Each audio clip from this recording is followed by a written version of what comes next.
chilling out. Feels like I work in youth arts, I guess community cultural development organisations. I'm a hip hop producer. Travel around to mostly remote regional areas, some urban areas. I teach them about digital music creation, how to write lyrics. Normally have a friend of mine who's an MC as well. A little bit of graffiti stuff as well, like mostly sort of all the hip hop elements. The people that inspire me most, I'd have to say, are the young people themselves that I work with.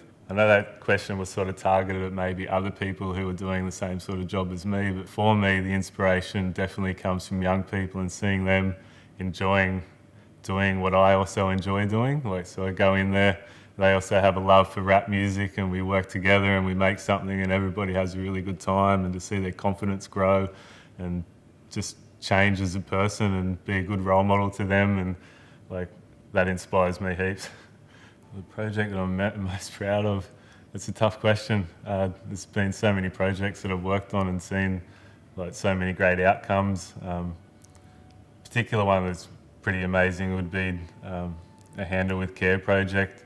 I worked with Big Art which ended up at the Opera House, and we took young people from all over, and to see them all come together and work to put on a show at the Opera House, it was pretty amazing, with their original music playing and in front of an audience, which also the same show played at Parliament House here in Sydney, and to see people's reaction to what they'd created, I think that made me feel pretty proud, and the sense of achievement that they got from it as well. I think they felt proud as well, the young people. The project that's gone really wrong, I can't say that anything has ever gone really wrong. For me, the only thing that ever really goes wrong is lack of organisation on sort of behalf of myself maybe, and also the organisations that I've been working with. I've driven 900 kilometres to a town and sat there by myself because nobody turned up, and ended up having to roam the streets and just ask young people if they're interested in rap music and if they wanted to come down here and make some music. Sometimes also working with particular groups who are sort of forced to be there. I think that goes wrong for me because they're not actually interested in the art form that I'm there to teach them. Yeah, that's the only thing that really goes wrong for me. I'm been quite lucky because I've always been an artist who's been involved in projects and sort of never run my own projects, so I've never had to deal with all the stuff that goes along with that. I don't know if it's a rant that's been heard a million times by my colleagues, but for me, I think one of the problems is forgetting about why we're there, really. Maybe heart, I think it is. People sometimes forget where their heart should be when working in me specifically, I work with young people, so yeah, and just leaving them and not being there. I keep in contact with anyone who's really keen and gets really involved, and they're like, oh, can I keep in contact with you? Can we get beats off you so we can keep rapping? And it's yeah, for sure. Here's my email, here's my mobile number. If you got Facebook, hit me up. We'll keep in contact. Now that we know each other and we like each other, we're friends. So that's what it is. For me, I think there's a few things that need to happen to continue this line of work, for me and others.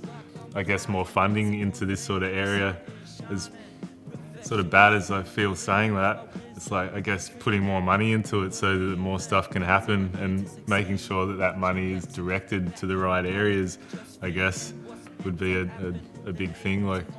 Some of the organisations I work with get millions of dollars worth of funding in 12 months, and where that goes, and sometimes the artwork that's produced is really amazing, but sometimes it's not. I think there's a few questions that need to be asked in this line of work. Community development organisations in general, just remembering why we're there, the people that we're actually there to work with, and how we go about that is just remembering to be a friend first, instead of an organisation who's trying to create a product so they can have an outcome to continue their business. Because for me, even though it is a business, it's not. I don't see it as a business and a way of making money. I worked for years as a volunteer before anyone offered to pay me. Show them how it's done, just share the love and my love of what I do and my art form. It's pretty cool. To the puzzle, all scattered, that's how you get depressed and flattered. When you get like that, there's no way getting out, no way coming back. Listen up to my track. Hold your cheers, let go of your fears. Stand up tall and cheer. Link this to the question, the rap infection. Number 2 section of protection. I can get fired up.